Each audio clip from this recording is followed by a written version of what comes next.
Is it bullying, or do you ever have someone you work with who's maybe a drama queen, or maybe a jerk, or someone might just be having a bad day?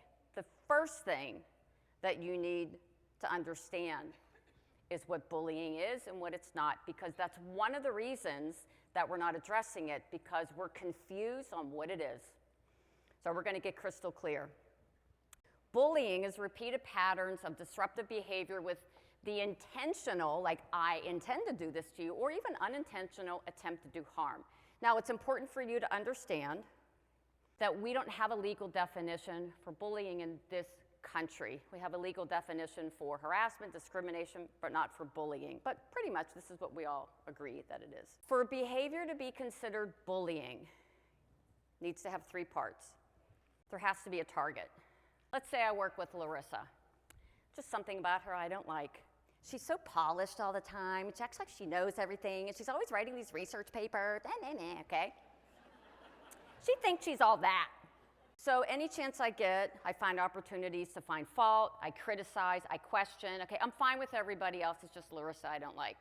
There has to be a target. It could be one person or a small group of people. I work the night shift, and I hate you day shift people. Everything happens on the day shift, okay? We get nothing. You get fed, we get nothing, okay? I'm the day shift, and I hate all you night shift people because you don't do any work. Just sit around, reading Cosmo, sucking liquids out of bonbons.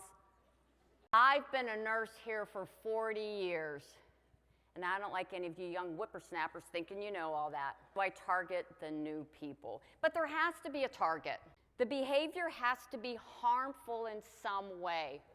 Your first step is to try to identify, is there harm to a patient, potentially?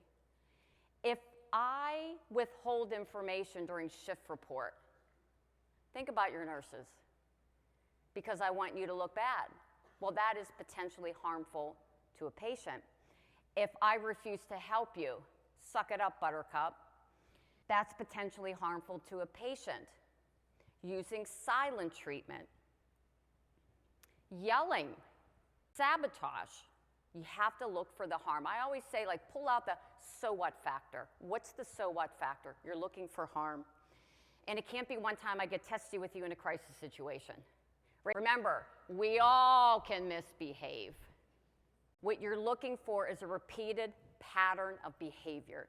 When a leader and I are working together and they'll say, okay, I've got this employee, and I always ask, have you seen this behavior before? Because then it could be bullying. We do a lot of deep dives in organizations. We kind of go in, we pull back the covers, we lift up the gown, see what's going on. We actually don't find a lot of bullying. I mean, it's there, but it's not as prevalent as you think. What we find is an awful lot of incivility. Incivility is more that low level, inconsiderate, rude. This is where you find the gossip, the mocking, and the dreaded eye roll. Now, I have good news and bad news. If you can actually identify that somebody's bullying, target, harmful, repeated, dare I say, that's kind of easy to address. You have policies about that. Incivility, not so easy. Why? Because incivility is culture. Your culture didn't get this way overnight. It's not going to change overnight. But I always say it can change. The question is, how do you want it to change?